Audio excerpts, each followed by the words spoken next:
Thank you so much, ladies and gentlemen. Our leader has arrived, the Honorable Hon Sebamala. We are in shame and embarrassed because we cannot recount the events that happened in Mbarara. It is true, we went to Mbarara with a lot of hope. We had a one-way focus, that ours was to move to Mbarara and draw the line between the NRM and Democratic Party.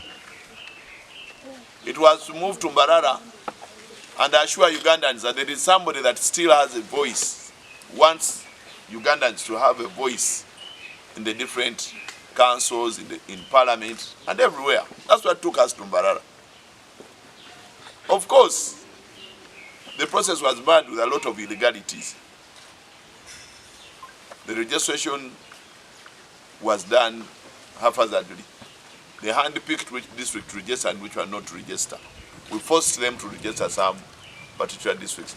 We forced them to send membership cards. Imagine forcing a party to go and register its own members. People have money, but they have refused to send membership cards because they want to reach Mbarara, and particular people do not have membership cards.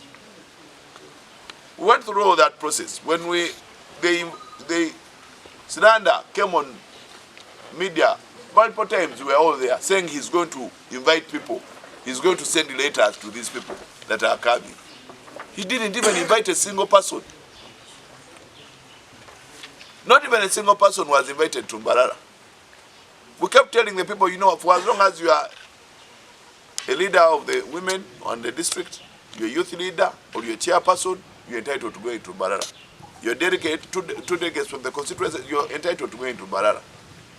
We kept telling them, and Sinanda kept telling them otherwise. Wait for my letter. We are going to send invitations. We are going to send invitations. And finally, they didn't send any invitation, but handpicked a few regions and a few districts and sent transport to them to go to Mbarara.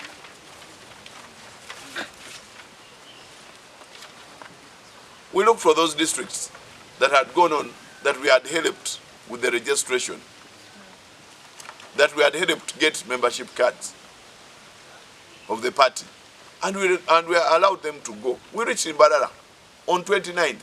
People didn't have anywhere to sleep. People didn't have food. People didn't even have where to shower. A very, very painful moment. After getting a lot of money from CAS, 800 million, getting money from IRI, name it. And the money that we get from Parliament, almost 2.5 billion by now has been given to this party from Parliament. We don't see what it has done. The times when our former members were going, their complaint was accountability of funds. Now ours is not accountability of funds, it is accountability for leadership. Where are you showing us leadership? Are we getting more members? Are you opening up branch offices? Are you growing the number of members of Democratic? Are you training leaders? What are you doing with this money? Of course, they came up with we have bought an headquarter. We kept quiet on that because that cannot be all the money. They have bought an headquarter for 2 consecutive terms. They're buying an headquarter. So we kept quiet. What do we want?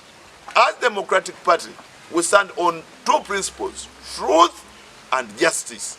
Justice is truth in action. And whoever goes off the line of truth and justice is our enemy. Straight up. The day you get off the line of truth and justice, the moment you veer off that, you are our enemy. We believe that the only thing that we can give this country is to give it leaders that are true to them and are just to them and are accountable to them. A leadership that will further service delivery, and the masses will be satisfied that they are getting the worth of their taxes. That is what Democratic Party delivers.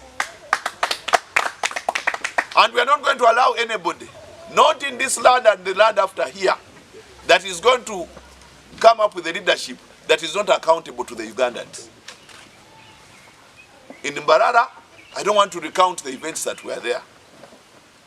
As much as people had poor facilitation, but the vote rigging was enormous. In Mbarara, we lost our principles. In Mbarara, we looked a sham, we looked embarrassed, we are still ashamed. Actually, very many people have approached us to leave Democratic Party. People have approached me to be a president of other parties. People say, do we love Democratic Party for just the word Democratic Party? Or we can leave Democratic Party and practice our values and principles elsewhere. We are DP. We are Democratic Party. DP. DP. And nobody is going to force us out of Democratic Party.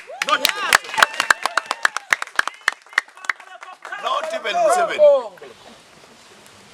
I received a petition here. I received actually a letter signed by 89 chairpersons of this republic, requesting me not to get out of Democratic Party, but to fight on and make sure that this changes as soon as possible.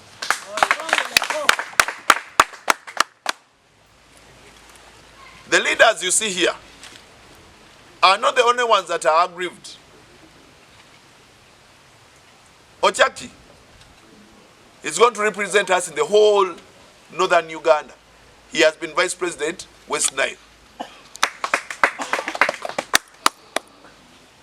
She, Asimwe, is going to represent us in western Uganda. She is the current representative of Bunyoro. We say let her go to the west. He is the vice president of eastern Uganda, the whole eastern Uganda, with almost 48 districts. He has been taking Bosoga, Bukedi, Bunyoro, Bosoga, Bukedi, Bugishu, Sebei, Karamoja, Teso. He is here. He has been leading all the youth in the Democratic Party. He is here with us. So what does Mao have? What does that leadership have? We have the leaders of Central Region with us here. So we have everything. We have the East, we have the West, we have the North, we have the youth, we have the women leaders, we have everything here. And I assure you, Ugandans, we are going to provide you with leadership. We are not leaving Democratic Party. We are going to go out there. And I'm telling you, we are going to go out there for a drive in all the regions of Uganda. It doesn't matter whether we have to hire 3 buses or 5 buses for us to move region by region, but we are going to go out there and make sure that this regime gets to know that DP has been a sleeping giant that has been woken up. See, he saw in Mbarara. In Mbarara, we were approached. After people were so angry, some wanted to burn the tent, some wanted to burn the carpet, some wanted to strangle Mao, some wanted to burn the car, they wanted to do very many things, but that's not Democratic Party. That's not how we do our things. We go back to the roots, consult, make different consultations, regional consultations, religious consultations, cultural consultations. We make different, come up with resources and then act. And this is the time. There's no other time but now for all Democrats, for all those that want a better leadership of this country. Be it NRM, be it FDC, be it NUP, there is no party today that can go against this regime if it has done this to us. We are the strongest and oldest. And if they do this to us, they are doing it to you, and they are yet to do it to you. Come stand with us in this fight. Because this is no longer a DP war. It is a war for this nation. Leadership for this nation. Leaders that will speak truth to power. Leadership that will be felt on the grassroots. Leadership that will give you accountability for your taxes. And that's what we are going to caucus. These people are going to go out there. We are going to go out there, get those numbers, prove to the Ugandans that these are the right leaders, and make sure that they get into parliament, get into councils, get into everywhere, get into states. Because DP was not created to be a shadow of the NRM. It was created to be in the state, to make decisions, to control government. And we are going to control government, come rain, come sun. We are angry. We are in pain. But we are not acting out of rage. We are strategically planning. We know our vision and we know how we are going to execute. We are very ready to start tomorrow. Very ready to start tomorrow. But allow us conclude all our necessary consultations. One is we are going to go to court. That one is a done deal. We are in court. Because without court, we want to undress Mao till when he has nothing left. He's the Minister of Justice and Constitutional Affairs. We are going to put a case in court that has all the evidence of what happened in Mbarara. And we know the results. But we shall put the case there and we shall fight in court. That is the first step. The second step is to mobilize all DP well-wishers and members. All members that are aggrieved from all other parties to move with us such that we further the agenda of redeeming this country. I know we see DP make DP great again. By the time we come to December 2026, it will be Uganda great again. Today, I repeat, you see DP great again. By December 2026, you will see Uganda great again. And that nation that we want to give this, and those leaders that we want this to happen, shall stand with us, shall move with us. We shall trail this country. We shall eliminate the injustices together. We shall tell them what's happening. In Busia, gold is being taken. In Tororo, they are taking cement. In Teso, and they are taking cows and everything. In Karamoja, they are taking minerals. In Lango, they are taking, in Bunyoro, they are taking oil. Here, you can't even go fishing. In every part of Uganda, in Kasese, they are taking minerals, iron ore, gold, copper, everything. Land grabbing is everywhere. Human rights have been, everything that is happening everywhere is a mess. And it is only a democratic party that can make Uganda great again. By giving it the right leaders that will speak for them. Speak for the marginalized. Be one family. And speak for everyone. And that is what we are going to provide this nation. We are not going to be relentless. And our blood will drop DP, DP, DP to our last breath. To all, before that, to all those that stood with us, voters, because one thing I'm very sure is the whole team is here, one. So to all those that stood with us in Mbarara, to all those that managed to send resources to the people in Mbarara, because remember, people were in Mbarara, they didn't have where to sleep, they didn't have what to eat. To all those, to the media that exposed what was in Mbarara, we don't know how we can thank you enough. To all those that sent what to eat, all those that cheered us up, all those that remained and voted, all those that were sleeping on the grass, all those that did anything to make sure the Democratic Party is woken up, I thank you. And this team has nothing to do but pray for you and request you to move with them such that we further this journey to what the results we are supposed to be in Mbarara. Stand with us, don't give up, and we are not here to give up. We thank you. Ekyabadde Mbarara. Naye byabadde Mbarara tebyatandikidde Mbarara. Byatandikanga obukulembeze bwa mukulu Norbert Mao buwandiisa abantu ba Democratic Party. Naye nga abamu ewamu basindikayo empapula ebitabo ebyokuwandiisa abantu, ewala tebasindikayo. Ewamu basindikayo kaadi, membership cards, ewala tebazisindikayo. Era nga balina abantu bebaagala okuleeta mu kulonda. Kyewuunyisa nti pate yennyini oba ekibiina kyennyini ekyagala abantu ate kyekibadde kiremesa abantu abalala okufuna, abantu abaagala kaadi baleme kuzifuna.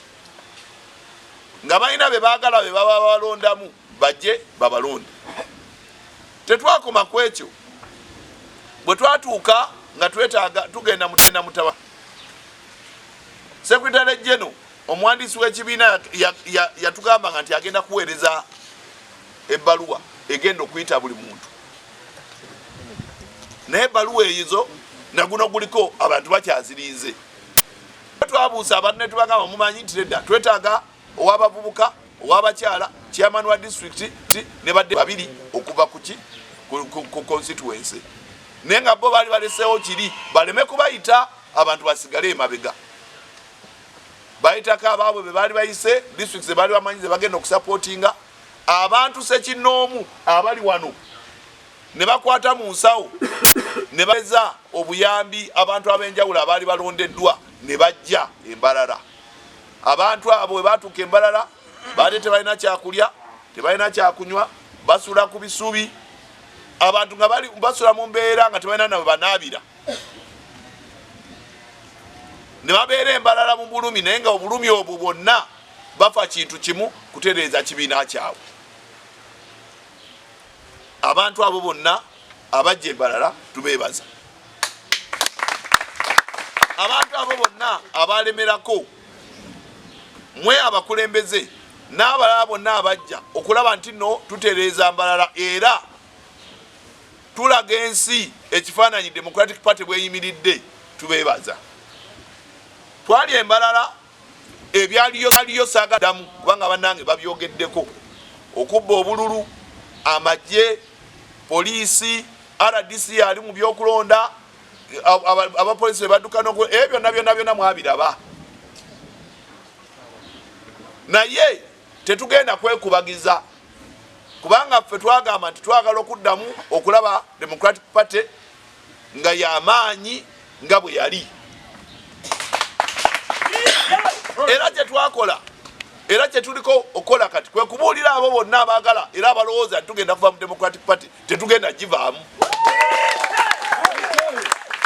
Tugenda gisigalamu, kigenda baluma era tujja genda givaamu nga DP y'amaanyi, tujja genda okutuuka mu December nga DP y'amaanyi okusinga ne wali ogirabyeko.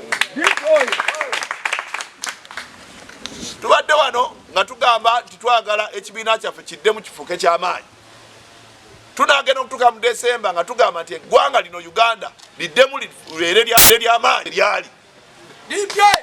Era ffe tusuubira nti Democratic Party esobola okuwa eggwanga lino obukulembeze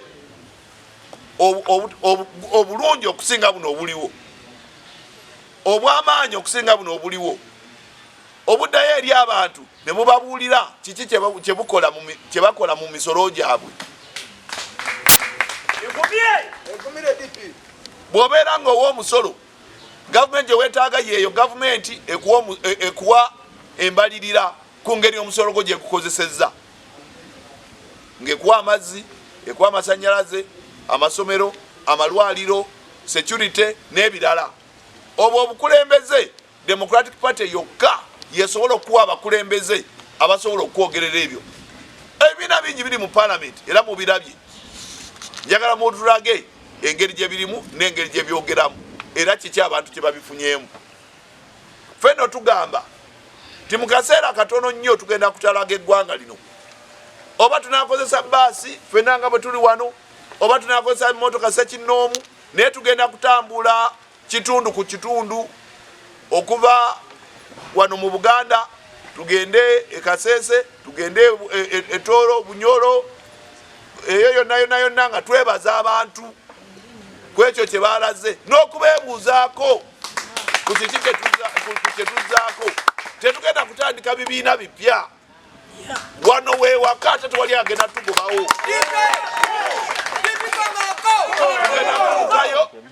Tugenda kufuna abakulembeze era abantu bennyini bajja tulaga abakulembeze baabwe nga tebatulaze lwakuba balina ssente baki naye nga tuli ku nnono ziri nti DP ebuuzanga nti omukulembeze ono gwe mutuleetedde afaanana atya.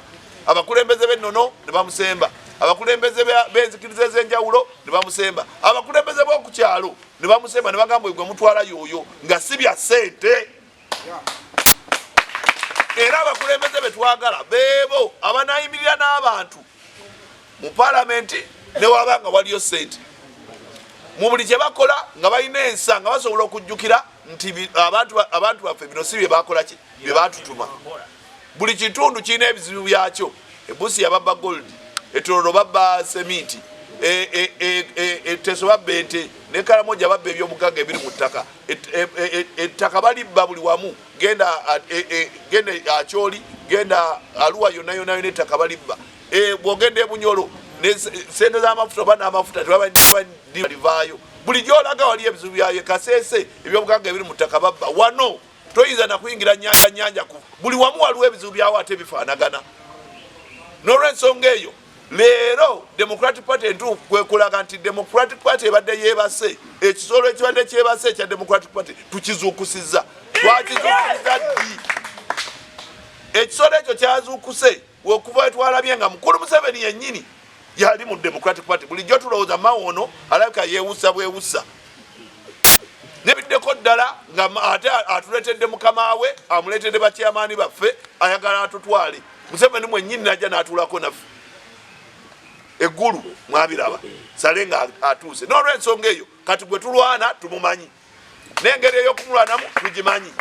Nga nabawe bajja wano mu 86 nga baagala obukulembeze buno si bwe bukulembeze bwe batusuubiza. Naye ffe bajjajjaffe emyaka 7 emabega basuubiza Uganda eno nti balikulembera eggwanga lino mu mazima n'obwenkanya. Amazima ago n'obwenkanya abakulembeze abo tugenda bawa abantu era obukulembeze bw'eggwanga buno tujja butwala 2026. Tewakiseera kalala kakwogera na kuyomba na Mao ya tugenda muteeka mu kooti era omusango gye guli gugenda kubeerayo. Twagala twongera okulaba oba ddala naye bino byonna mbadde mulaba era bye mwalabye oba ne kooti za Uganda Mao yennyini zaakulira zinaavaayo n'amazima n'obuki n'obwenkanya.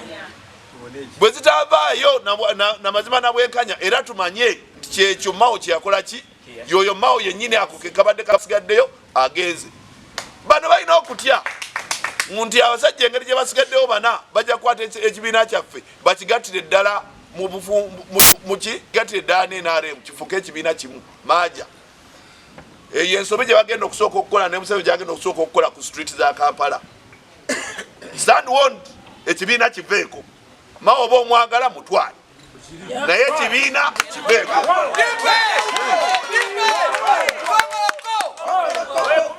Ffe tulina obulumi bwaffe ne history yaffe ku kibiina kino. Bajjajja b'abantu wano baafiira mu kibiina ekyo nga balwanirira amazima n'obwenkanya. Abantu bangi nnyo abayambiddwa ekibiina kya Democratic Party okufuuka kyekiri. Abamu ne basoma, abamu ne bakola. DP yali famire emu era nga kyekibiina ekyogerera omuntu asembayo wansi.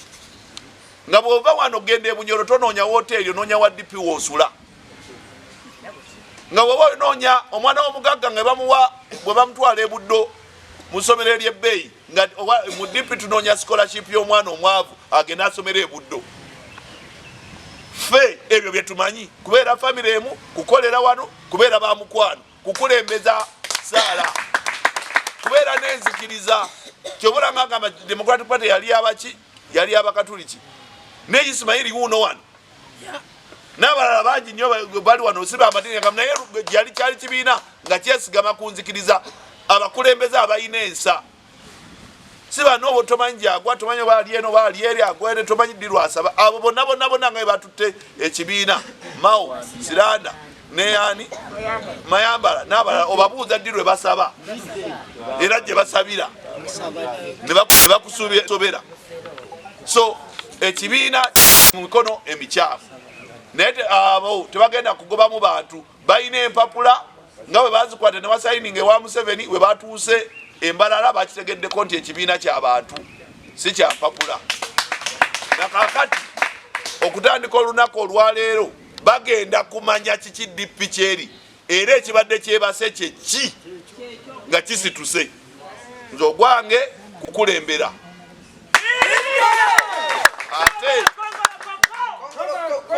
ate abandozezzaako bakimanyi. Bw'oba oyagala okumanya nti siri mwa buuza Mao, buuza Mbidde, buuza Mayambala, buuza Siranda. N'okunteeka obuteesi ku kakonge omikono gyakankanye. Sekandi ali wala oyo twamumala.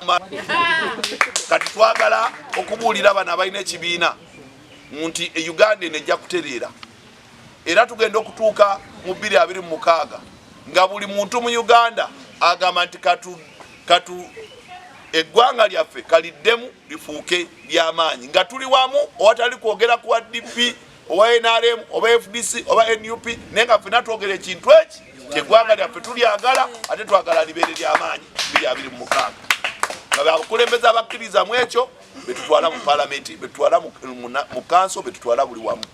N'ebigambo ebyo Ssaabasajja Kabaka awangaale.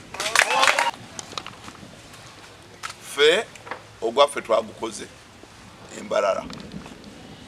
Ekyokubiri okugenda mu kkooti ddembe lyo lyabwe bwanje kasoba nga oyina kyotakkiriziganya nakyo ddembe lyo.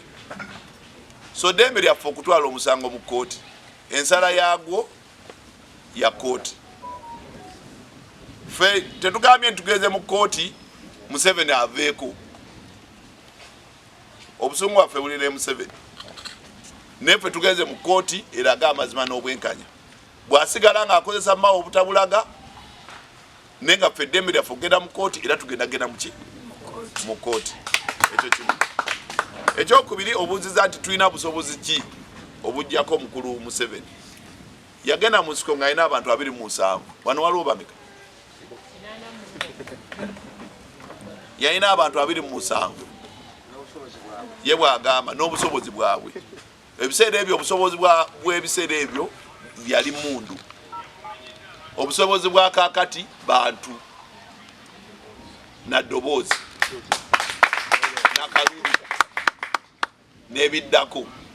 Waliwo ebintu bingi nnyo ebiddako awo bye sandyagadde kwogera wano. Ne gwe kyoba omanya nti tumusobola. Kyoba omanya nti ate ffe tetulwanira munda mu geeti, tulwanira ku street wali. Sebamala! Sebamala! Amanyi DP kyeki era n'ebintu bye yayimirirako n'esuuza mukulu Museveni. Mukulu Museveni amanyi lwaki atwala Mao era ayagala abeere mu nkwawa ze. So bwe tubanga keekadde kati abavubuka okuddayo bakwate eggwanga lyabwe akulira abavubuka wano waali ate mu Uganda yonna ate ne mu Afrika yonna. Mukulu Museveni bwe yali ajja okwesimbawo njagala nkwe akantu katono nnyo. Yafuna abantu abaali banyiize abaali aba DP bamwegatteko mu nsiko. Eno Democratic Party yalwana. Baganda baffe abawana e Rwanda abaali bavudde mu genocide ya 5 abaali bakomyewo abaali bazze wano nga babundabunda n'abateekamu omutima ogw'okukola training baddeyo balwane. Bino bye nkugamba mazima. Era bwe baamala okulwana yaba kuma n'abazaayo e Rwanda. Wano mu Uganda abantu ababundabunda tobala. Sagala nakugenda wala njagala nkubulye nti amagye ga Museveni ne bagabanga ganyiza abantu 2 byokka abava mu poliisi, SFC, UPDF, prison, abantu 2 byokka nga bebadizata buli mwaka. Mu myaka 2 egiyise tulina abantu 14,000 ng'amagye agasobola okulwanisa Museveni bwe tuba twasazeewo. Ojagamba nti no gali amagye gage ne n'amagye ge nago baganda baffe. Bwe batabasasula Somalia, bwe batabasasula Southern Sudan, bwe babasindikamu EDF ne bavaayo nga abafudde abamu ne batayogerwako abafudde, ffe tumanya era ffe tugenda mu parliament ne tuboogerera. Tolowooza nti buli ali mu magye ga Museveni musanyufu.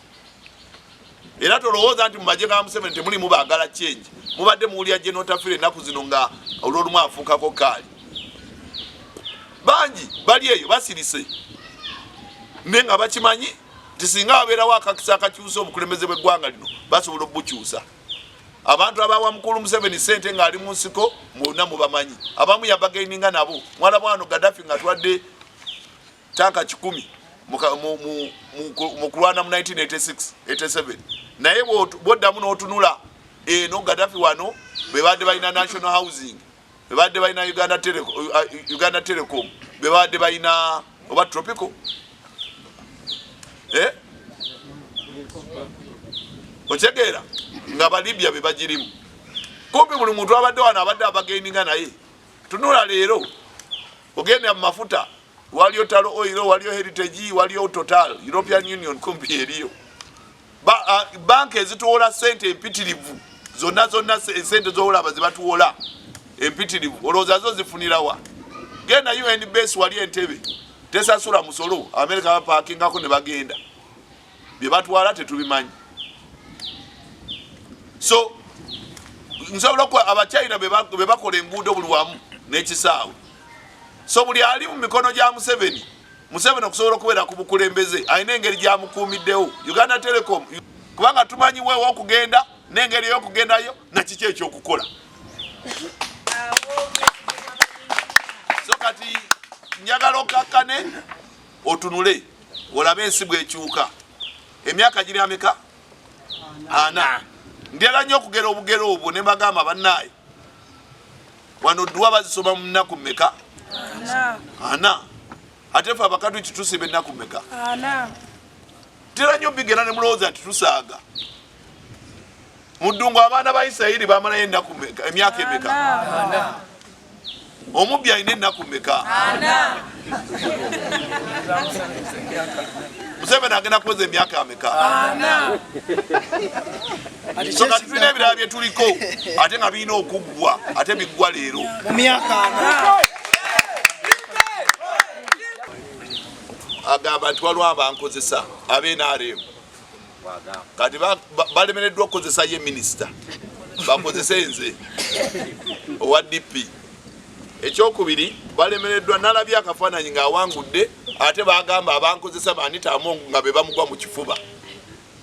So olw'olumu ngamba nnyo abantu timusomese abaana.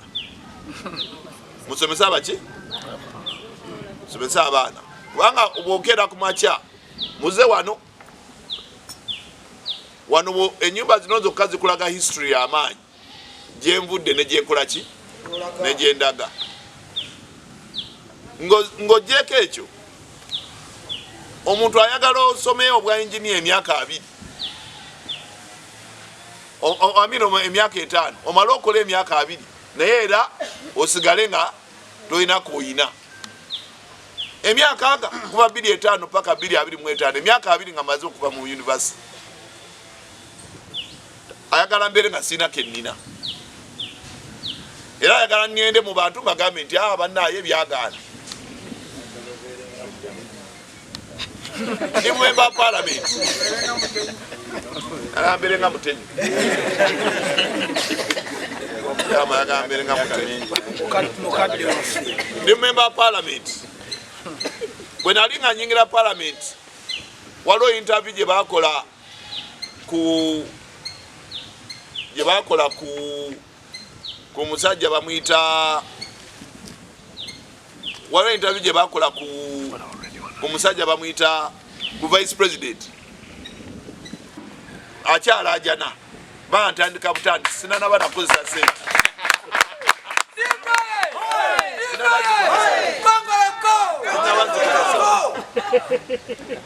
abantu bano olumu nabagamba nti singa Democratic Party ezimba structures zaayo ez'abantu 200 ku buli kyalo ebyalo 7,000 n'okusoba abantu 1.5 nga buli omu alina buli omuli muntu wa DP jasa abakulembeze abali ku structures nga leso 1,000 gokka. Mumanyi sente ze tuba tuyina obuwumbi 15. N'olw'ensonga eyo tolina kugenda wa mukulu Museveni okufuna sente. DP yennyini bwe tukola structures zaayo eyina sente ezigimala okwekolera emirimu gyayo. Nezange tezeetaaga. Teyina kye bazeetaaza. Genda ozimbe structures mu district zonna ez'ebyalo abakulembeze buli omu aleeta omutwalo obuwumbi 15. Ate nga bangi abasobola okuleeta miliyoni, bangi abasobola okuleeta emitwalo 5, bangi abasobola okuleeta emitwalo 2. N'olw'ensonga eyo sente si kye kizibu kye tulina mu Democratic Party. Ekizibu kye tulina mu Democratic Party bubadde bukulembeze. Ate n'ofuji. Bano bennyini bonna buli golaba wano tewali ali wano atali mukulembeze. Bano bennyini be bagenda okukwata Democratic Party bagitwale gy'erina okukola ki? Gy'erina okulabeera. Yo kyakuyiga. Tugenda kuyiga mu kuba kalulu. Tuyige kola ki? Embala kubonyabonya abantu, kuyiwa abasirikale, kati kyo tuyige muki. Kyokka kye twategedde kyokka nti mukulu Museveni yakozesa ani kati ajja kati yennyini ajja n'atuuka ne mu delegates conference yaffe n'abba n'obululu. Ekyo mpozi tetwategedde, ekyo tetwakize twakitegedde butegeezi. No obadde ngamba nti tuyinza kukola tutya okununula DP okusookera ddala kuddayo kutereeza membership ya Democratic Party tutya nga tukola country wide drives. Tugenda kutambula eggwanga lino lyonna, tugenda kusiikula enfuufu nga y'amaanyi nnyo. Tulina okuddamu okuzzaamu abantu amaanyi. Abantu babadde baweddemu essuubi, so tulina okubazaamu amaanyi bategeere nti buli wiiki ey'emu gye twavuganyiza embalala yalaze abantu nti DP was just a sleeping giant. Ebalaze tubadde twebakamuko katono ng'abalala tubalekedde bo basobole okukola ki? Okubeerawo. Naye kawiiki aka ebintu bya Uganda byonna byakyuse, ate singa twavudde embalala n'obuwanguzi singa kati birala. Kubanga olaba twavudde nga tetuli nga batutempapula naye era bikyali birala. Beebuuza bannaye ozzaako ki? Buli simu gy'ekubirwa essimu buli wamu ozzaako ki? Kitegeeza abantu balina ennyonta y'obukulembeze. Tebakoma ku nnyonta yaabwe, balina ennyonta y'eggwanga lyabwe era bawulira obulumi. N'olw'ensonga eyo twali bingi bye tuzzaako okuggyako okukumaakuma abantu n'okubabuulira nti eno gye tulina okukola ki? Okulaga era tutuukeyo. Groups zatandise okutambula, tujja kubalaga abakulembeze abatuufu n'abatali. Ate olowooza kigaana ki? Olowooza abantu bano basiru okumanya nti oyo ye wa Sebamala, oyo ye wammawo. Abantu bano bagezi. Abantu bazibu nnyo, abantu bangu nnyo okukitegeera ekyo. Olaba ne mu people power mwennyini bagite NUP, olaba ne mu NUP mwennyini abantu bamanya ni gwe bagenda okuwa kaadi ne gwe batagenda kuwa. Nagamba ono balabika bagenda muwa, ono tebajja muwa. Ono mpulira boogera amanyi olw'olumu. Wano n'omukulu be yagamba mbu mwe constituency zammwe twazigabadda. Omwana n'agamba ndi ono Kazibwe Bashiru, omwana n'agamba onaani Zito Wenjeru bamwitaani Lwanga Kagabo Zani. Kati tomanya nti ono wa Nuupu, ono si wa Nuupu oba ono wa kyangu nnyo okumanya. Kati na wano kyangu nnyo okumanya nti ono nsujju byonna tegedde abamawo bajja kumanyika n'abatambula n'ekisinde n'egweta bajja kumanya. We are in is to reclaim the values and the principles of the Democratic Party. I want to give you an example that us as Democratic Party, as political parties, you can treat us as religions. That once you define a certain religion, you define its values and the principles, regardless of where you are. Whether you are in America, whether you're in South Africa, whether you're in Italy, once you subscribe to a certain religion, there is what we expect of you, regardless of where you are. Now, this comes to the political parties. But it has now come to a situation where the alternative political parties to the NRM are now acting the same way like NRM. I want to give you an example. That once I'm Ismail, I'm a Muslim. But now once I'm a Muslim, and I move away from the principles of Islam, and I start now visiting shrines, I feed on pork, I go on drinking alcohol and so on, I can remain with the name Ismail, but I cannot remain a Muslim. Now that's where the Democratic Party is. The name Democratic Party is there, but the principles and values which the Democratic Party believes in, we lost them long time ago. Ladies and gentlemen, our values believes in democracy. But we can't be chasing President 7 for ballot staffing, and at the same time we are chasing our own leaders for ballot staffing.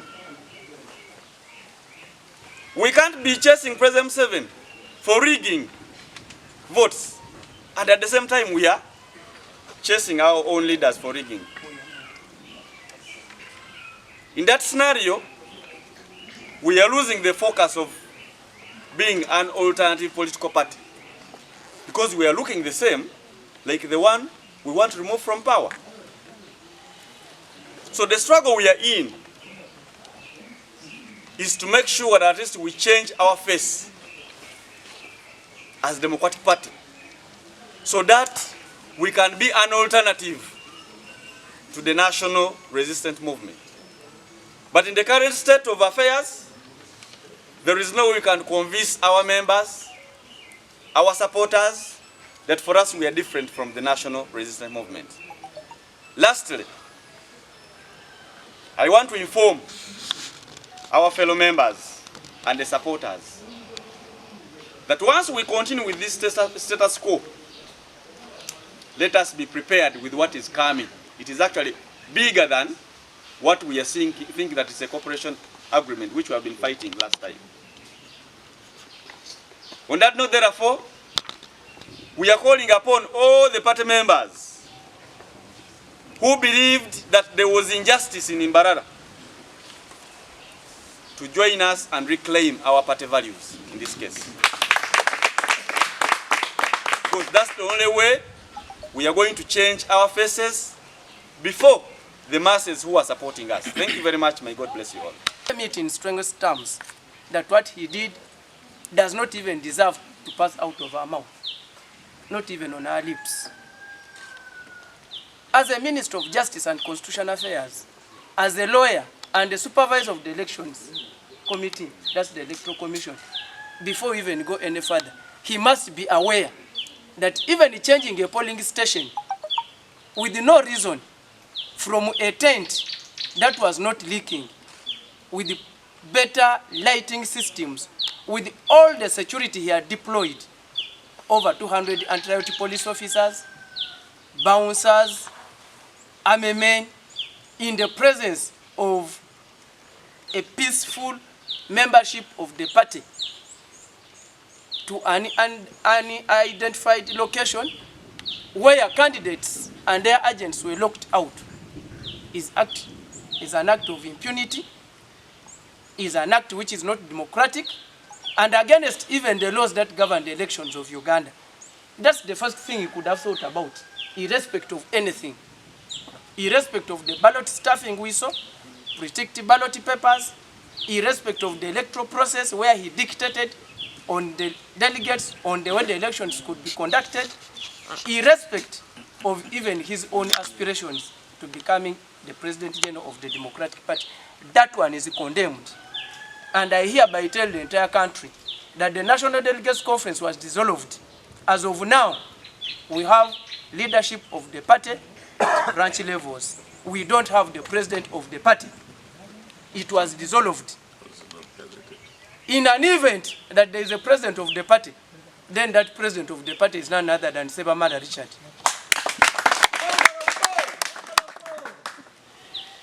We don't want to exchange with him because he had a purpose for why he behaved like that. But good enough, he ran away with the papers. When we go into an election, we go for purposes of seeking the mandate of the people. Indeed, we got the mandate of the people. Then he decided to run away with the papers in forms of ballot papers and remain with the people. Even up to now, we still remain with the membership of the party. He's with the papers. So he can go and start using the papers. We are using the membership of the party to reclaim this party. That cause has started. We don't want to go at war with him because we are an egg fighting with a stone. And we know that we are not even fighting him, but an invisible hand. But we assure you that those who are using him, we are coming for you. For anyone who is using my former president, Norbert Mao, and his cohorts, get to know that we are coming for you. We are organizing our party today. We are issuing a statement. We are giving a direction, and we are coming for you. Those who are using Norbert to destabilize our party, to destabilize the peace of Ugandans, we are coming for you. Your time is up. We don't want to be preoccupied with the transition government. We don't want to listen to what other people are saying. We have our cause, and our cause is redeeming our party. Our cause is redeeming our nation. Our cause is driven by the people who we lead. So we don't want to go into semantics. We've got all the rhetorics. We've heard the songs. We've heard slogans. We've heard what has been said about us. We are determined, and this time we are saying the journey has started. We are redeeming this party. I, as Gilbert, who participated in an election, and of course won, not because I was the best, but because the opponent was the weakest.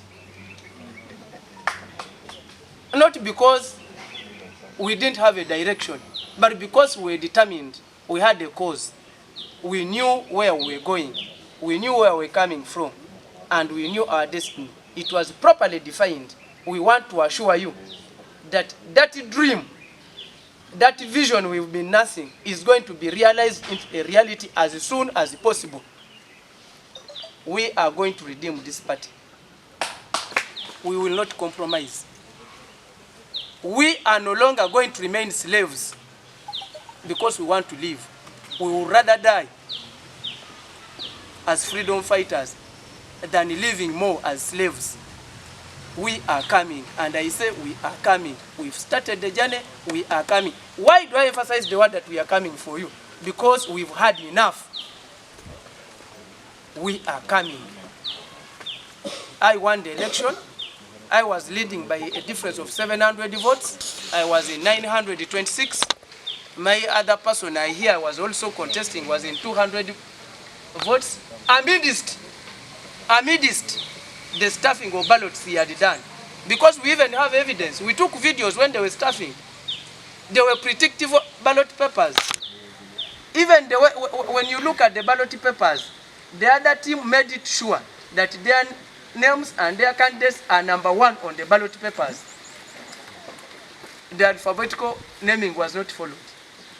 So their actors, their implementers in ticking were given instructions to go on ticking #1, #1, #1, #1, #1. The names were not followed alphabetically. We have all those evidences. We were even denied the number of delegates We didn't know even the number of delegates. But of course we knew it because we had moved across the country, we were in touch with the district chairpersons, and we knew how many delegates were supposed to attend. To a tune of 1,286. Those were the number of delegates which were there. Funny enough, they even refused. They thought we don't have that information. They could go around calling district twice, thrice, 4 times because they had a list. All that, still we won. And give an account of the status of our political party that we love most and cherish, the Democratic Party. A few days ago, majority of us returned back to our districts and to Kampala, fully wounded, fully assaulted, fully abused by our own brothers and sisters who are full of impunity, full of ego.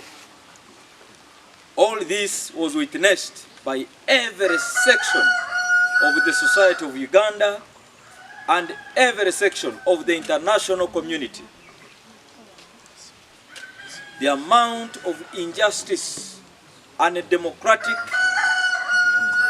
system that was witnessed, the militarization of our political party in the National Delegates Conference that happened in Mbarara, is something that will never go unwritten in the history of the Democratic Party and in the history of the democratic process of this country. We were hit badly as a party. Everybody is worried in the country, but I can assure you, we have gathered here today to give a position that will make DP great again.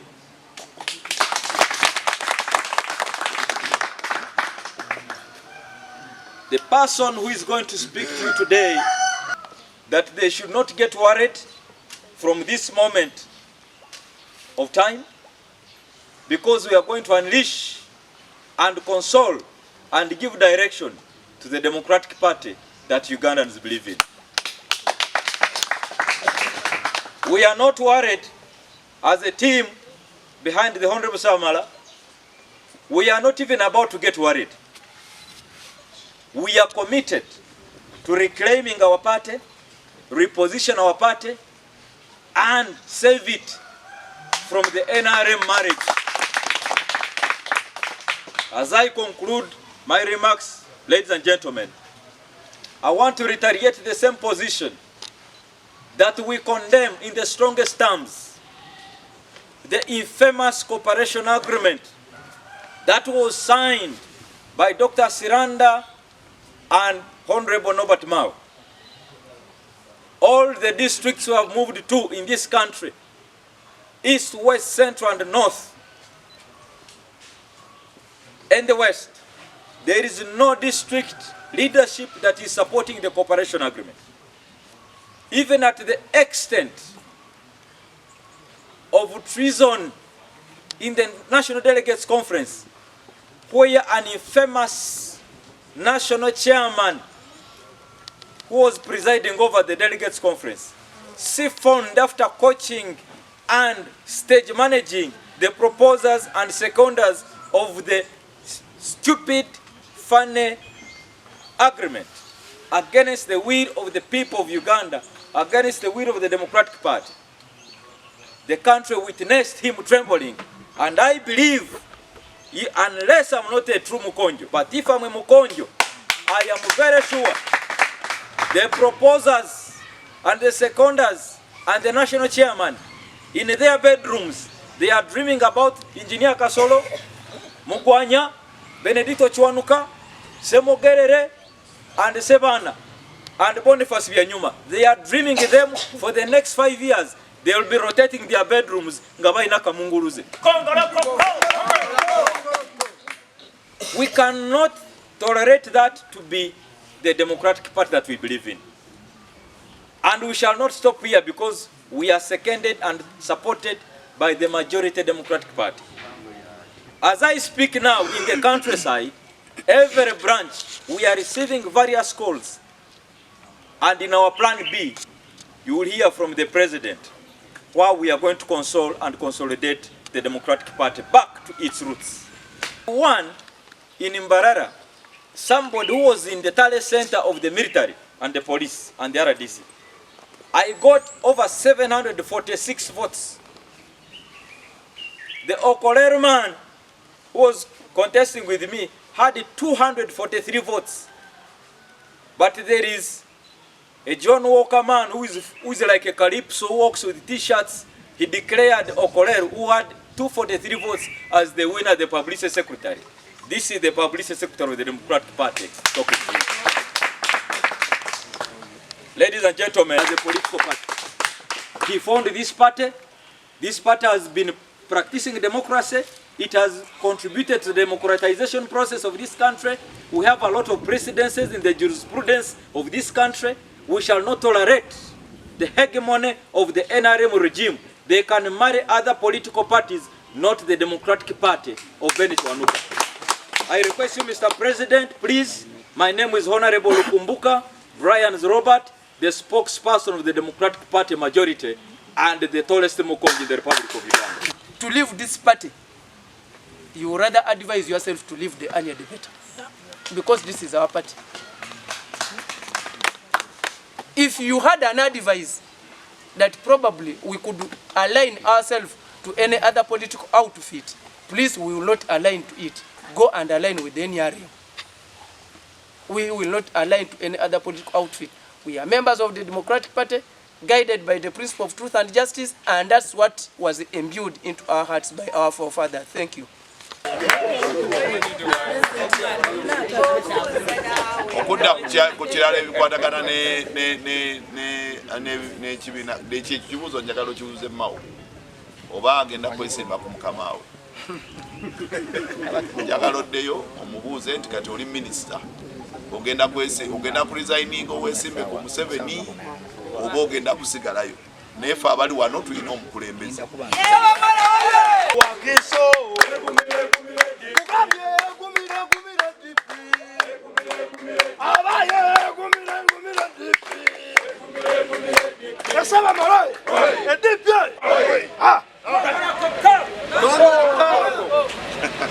Thank you so much, ladies and gentlemen. Our leader has arrived, the Honorable Hon Sebamala. Ladies and gentlemen, today is a very special day that you're going to hear a special famous national televisions, the print media, and the online media. You're most welcome to the Democratic Party home here. Parliament is here, Honorable Shafiq. I have seen leaders of Wakiso, leaders from Mityana, our past vice president from the Democratic Party, but the anomalies forced him out. What a betrayal to our country. We have the Honorable Ntuwa John, who is the personal or the political assistant to Honorable Sebamala Richard. He's with us here. Wakiso district. That is the Honorable Kayanja Dipo. And various leaders. Mr. Munji is here. We shall be introducing them as we go on with the press conference. It can't be a selection. Substantial members should even select. So, I am going to invite the Honorable Gilbert or Salim Saleh or Museveni. Mr. Museveni, please, I want to request you kindly release our party. Denied to be the Secretary General of this party, Democratic Party, though I won with big numbers. You have to know members of the Forces State. We allowed him because he was an invisible hand. But the day Saleh came and Mao introduced him to our chairpersons, is the day we knew who our true enemy is. And now we are ready to fight. We are going to receive questions from the media. Questions. musuubira okufuna obwenkanya mu kooti nga mugenda kuloopa omusajja kumbi mu kooti zalinako obuvunaanyizibwa ayinza n'okusalawo omusango kyokubabuyita ekyokubiri oyogedde nti n'amaanyi si oba busobozi si bana bali wano bwe balina okulemesa mwami Museveni oba mwami Mao oba mwami Museveni oba mwami Sale okusigala ng'akozesa mwami Mao nga bw'ogambye byayagala era ekibira kisigala nga kyali mu mpawa ze nga bw'azaagala. Tugenda kukozesa ebigere. We are coming for him.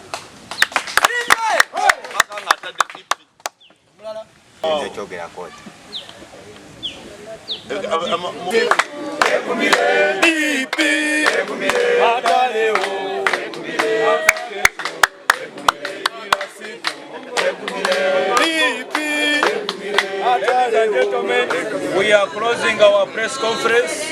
Hello. We are closing our press.